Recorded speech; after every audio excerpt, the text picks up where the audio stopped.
అమ్మ పెట్టదు అడుక్కు తిననివ్వదంటే ఇదేనేమో.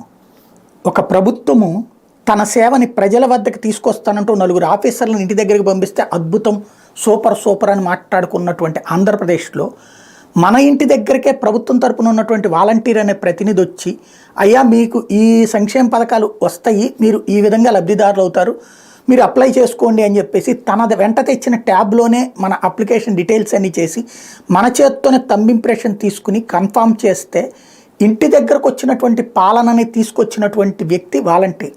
అట్లాగే పెన్షన్ కోసం ప్రభుత్వ కార్యాలయాల చుట్టూ తిరిగి తిప్పలు పడి ఆ తర్వాత వాళ్ళు ఇచ్చేటటువంటి సందర్భంలో అన్నమో రామచంద్ర అన్నట్టు రోడ్డు మీద కూర్చుని బ్రతకాల్సినటువంటి పరిస్థితుల నుంచి ఇంటి దగ్గరకే డబ్బులు తీసుకొచ్చి ఇచ్చినటువంటి వ్యక్తి వాలంటీర్ ఇప్పిస్తున్నటువంటిది రాష్ట్ర ప్రభుత్వం.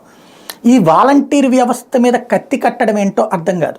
జనసేనాని పవన్ కళ్యాణ్, చంద్రబాబు నాయుడు, తాజాగా సిపిఎం వాలంటీర్ వ్యవస్థ మీద కంప్లైంట్లు ఇస్తుంది. వాలంటీర్ వ్యవస్థని పక్కన పెట్టాలి, రద్దు చేయాలి అని చెప్తోంది.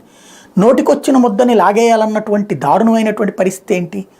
అదేమంటే రాజ్యాంగానికి విరుద్ధం, లేకపోతే రాజ్యాంగానికి అనుగుణంగా అయితే కనుక భారతదేశంలో బోలెడన్ని సిస్టమ్స్ని కరెక్ట్గా నడవట్లేదు. సరే, రాజ్యాంగానికి అనుగుణంగా ఇక్కడ ఏ రాజ్యాంగం వద్దంది నీ ఇంటి దగ్గరికి సేవ తీసుకొస్తానంటే? జన్మభూమి కమిటీ రాజ్యాంగానికి అనుకూలమా? లేకపోతే కనుక వాలంటీర్లు నోటి దగ్గరికి తెచ్చే ముద్దని లాగేయాల్సినటువంటి అవసరం ఏమొస్తుంది? ఇంటి దగ్గరకు వచ్చినటువంటి సేవల్ని లాగేయాలనుకునేటువంటి దౌర్భాగ్యకరమైన పరిస్థితి ఆంధ్రప్రదేశ్ ప్రజలకి ప్రయోజనమా, నష్టమా?